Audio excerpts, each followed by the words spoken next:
It was a beautiful morning, and the sun had risen in its full glory, revealing a small and quiet village located in a small town in the continent of Africa. This village was called Bantu.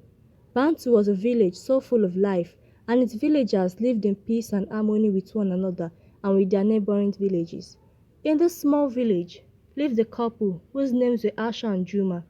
Asha and Juma were known in the village to be a very peaceful and loving couple. Asha the wife was a very beautiful woman whose skin shone like the sunlight and also had a perfect set of teeth which revealed themselves whenever she smiled. She was known for her grace, kindness and love for children. She was loved by many in the village. Her husband, Juma, was a very wealthy and successful businessman. He traded in many parts of their neighboring villages. They lived comfortably and had everything they wanted. But yet, heavy sadness beclouded Asha's heart like a mist. She had been married to her husband Juma for years but had no child. Her barren condition was like a sharp knife pierced through her heart. It grieved her a lot that she would stay awake almost every night, crying and lamenting her plight. Her husband Juma loved her still and refused many pressure from his family to take a second wife. He would always console and reassure Asha that their time would come and the gods would definitely bless them with a child, but his words seemed not to appease Asha anymore. Asha had a friend named Leah. Asha and Leah had been childhood friends before they both got married. Leah was also a very beautiful and endowed woman, but had always been secretly jealous of Asha because Asha drew the attention of almost every man in the village with her beauty. Leah had gotten pregnant almost immediately after her wedding and now had two children of her own, while Asha was still yet to conceive. This caused a strife in their friendship as Leah began to see herself as more superior to Asha because she had children. Anytime Asha walked through the village and came across Leah and her friends who were also brothers, they would openly start to mock and laugh at her, calling her a barren woman. This would make Asha feel so bad for the rest of the day. She could only but wonder what made Leah change so much towards her, for they had been very good friends, and she had been like a sister to Asha. Asha decided to be careful whenever she went out, so she wouldn't cross paths with these women again. One day, as Asha was coming back from the stream where she had gone to fetch water, she saw Leah coming towards her, heading to the stream to also fetch water. Asha tried to move away, but Leah quickly rushed to her and started making fun of her in her usual words. Asha ignored her and tried to walk away when Leah suddenly pulled her by her dress. This made Asha turn back in anger and began to beat Leah up. They both fought each other like enemies, and it took the intervention of some villagers to separate them and settle their issue. When Asha got home that night, she wept bitterly and refused to be consoled. She begged the gods to be merciful unto her and give her a child so she could shut the mouths of her mockers. But it seemed the gods wouldn't hear her cries, as she still remained barren. One sunny afternoon, the village of Bantu prepared for the Feast of Newborns. It was a traditional ceremony in the village to celebrate their newborn every 3 months. This was a tradition the people believed was passed down to them by their ancestors, and they greatly upholded it. The village was beautifully decorated, and the sound of joy and laughter could be heard from every corner as the women gathered holding their children in a happy mood. Leah, Asha's friend, was also among the women, for she had given birth not too long ago to her third child. This only egged Asha the more to see these women with her children, as she had no child of her own to celebrate with. To Asha, the feast was only a painful reminder of her heartbreaking condition. Later in the evening that day, Asha was coming back from the village market where she had gone to buy some items to be used in preparing dinner. Asha, in order to avoid coming across Leah and her friends, decided to take a different route through the village forest.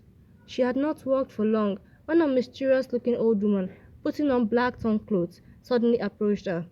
Asha had never seen this woman in the village.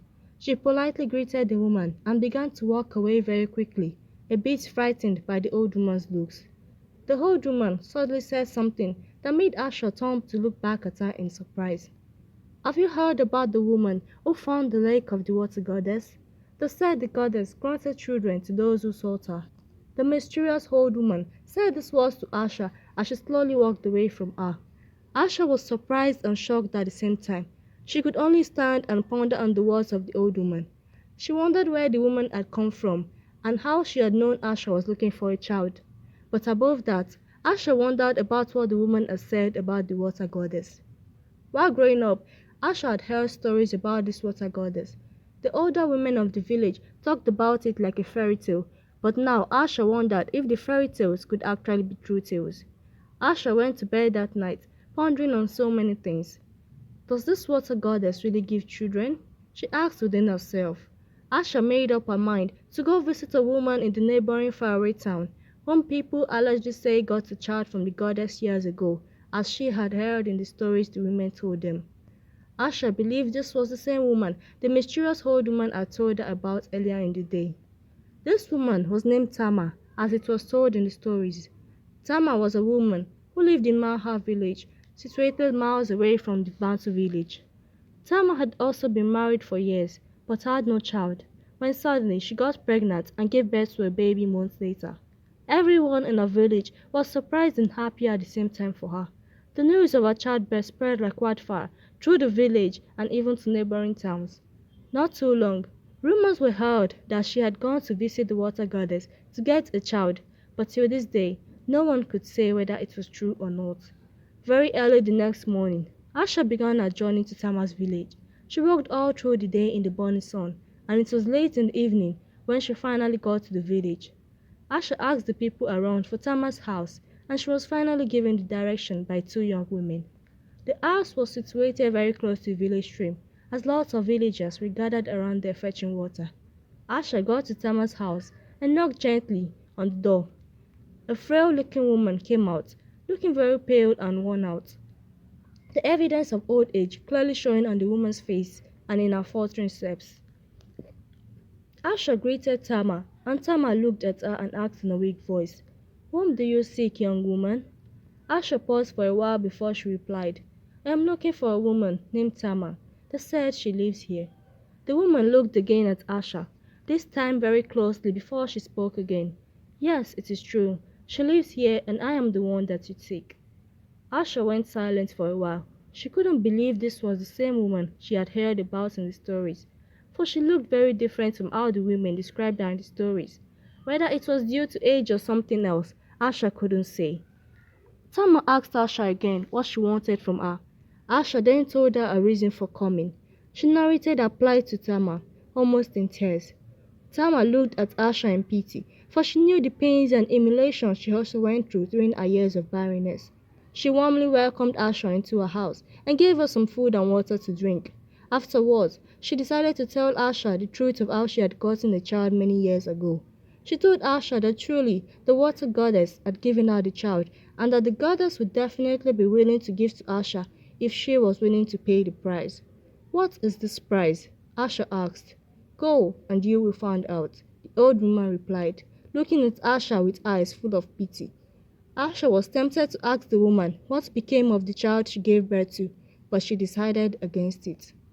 Asha thanked Tama for her kindness and left the house with many thoughts running through her mind. She thought about the words of the old woman. What could be this price? Asha prayed within her that it would be something she could afford to pay. The next day, Asha made up her mind to go visit the water goddess, whom they say lived in a secret lake hidden beneath an ancient tree in the heart of the forest of Goma. Goma was a very big town, located miles away from the village of Bantu. It would take Asha a day's journey to get to the town, but Asha was determined to go. She packed enough food and water and got ready for her journey. Luckily for her, her husband had traveled for a business a few days ago, so there was no one to stop her. Asha walked all through the day to the town of Goma. The evening was slowly turning into night when she got to the town. Her water had finished earlier and she was now very thirsty as she made her way through the path that led to the forest, just like Tama had previously described it for her. The forest was very calm and dark as Asha walked through, the dim moonlight being her only aid. The leaves rustled as the calm breeze caressed it. Asha was a bit frightened. She had heard stories about this particular forest, and they were not very good stories. But Asha forged ahead in courage, greatly driven by her desire for a child. The deeper Asha went, the darker and frightful the forest became. It was in this forest that Asha encountered a rabbit who could talk. Asha had never seen such in her life. Asha finally came to the ancient tree. It was just like how Tama had described it. She moved closer and looked, and behold, there was a lake between the tree, which shone like diamonds. Asha quickly knelt before the lake and called out just like Tama had told her. O goddess of the waters, hear me for I come before you with a heavy heart. Grant me the blessing of a child, and I shall honor you for all my days. Asha cried out with a loud voice. Not too long after she had said these words, a figure slowly began to emerge from beneath the lake. It was the water goddess. Asha was a bit frightened by the sight, but summoned courage. Soon, the goddess had come out in her full glory, and Asha could see her very clearly now. She had a striking beauty, and her skin was like that of the sea pearls. Her long hair graciously flowed down to her waist.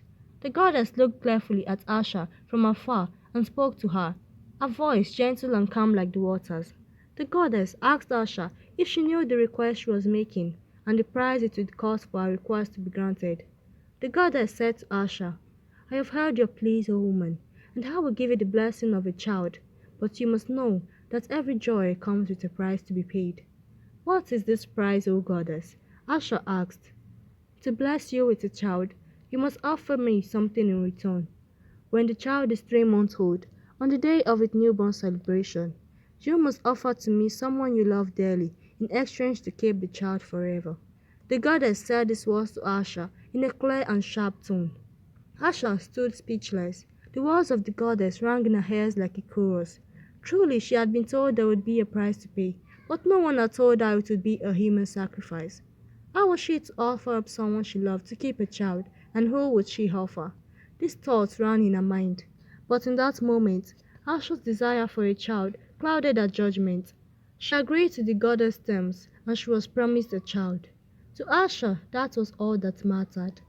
Asha soon turned to leave after thanking the goddess. The gentle voice of the goddess stopped her again. You must beware, O woman, not to disobey this command, nor break your promise, for it comes with heavy consequences. The goddess said these words to Asha as she slowly disappeared back into the lake. As Asha slowly walked back home through the dark and lonely forest, she pondered on the words of the goddess. Her mind was one of total chaos. Months flew by, and the goddess kept to her promise, for Asha became pregnant and delivered a baby boy 9 months after her encounter with the goddess. Asha's joy knew no bounds. She named the child Yodam, which in her native language means joy. Truly, the child was a source of joy to both Asha and her husband Juma. The villagers shared in their joy too. The celebration of her childbirth lasted for many days, but no one except Asha knew how she had gotten her baby. Time passed quickly, and it was almost time for Asha to fulfill her part of the agreement to the goddess. This made Asha very grieved and sad. She would look so lost in thought on most days. Her husband Juma worried deeply for her. Asha was an only child who had lost her father at a very young age. She was brought up by her mother whom she loved very dearly. Her mother was now aged and could not move about very much. Asha always took time to go visit her and take care of her. Asha didn't keep much friends. She had only her mother and her husband, and she loved these two so dearly. She couldn't bear to give up any of them, and she couldn't afford to lose her child too. Asha was very confused on what to do. The day of the newborn celebration in Bantu village finally arrived, and everywhere was beautifully decorated. The sound of pure joy and laughter filled the village again. Asha and her baby were the main celebrants of the occasion. Asha couldn't contain her joy. Her wish had finally come to pass. Asha could only but thank the goddess deeply in her heart for giving her this joy. It was indeed a great feast. Evening came. Asha became even more restless, her countenance suddenly changing from that of joy to one of confusion and indecision. She couldn't sacrifice neither her mother nor her husband. Apart from her child, these two people meant everything to her. Asha didn't know what to do. She had been warned of the consequences of disobeying. Asha looked up to the gods for an answer, but none came. She thought about telling her husband, but quickly decided against it. Later that night, Asha finally made her decision. She decided she would break her promise to the goddess. She was going to go against the goddess, despite the warnings she had received from both Tama and the goddess.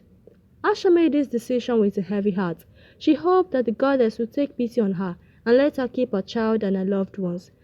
That night, Asha prayed to the gods with so much tears and heaviness of heart. She prayed that the gods would appease the goddess on her behalf. Then she went to bed. Very early the next morning, Asha was the first to wake up. She looked beside her, and to her greatest surprise, she found both her baby and her husband peacefully asleep. Nothing had happened to them. Asha was very surprised and happy at the same time. For the first time, the God had heard her cries and granted her request. She knelt down and thanked the gods with so much happiness. Later in the day, she went to visit her mother and found her doing very well. Nothing had happened to her too. Asha thanked the gods again. Months passed and nothing happened still. Asha continued to live happily with her husband and her baby. Had the goddess truly forgotten about her? Asha could only but wonder.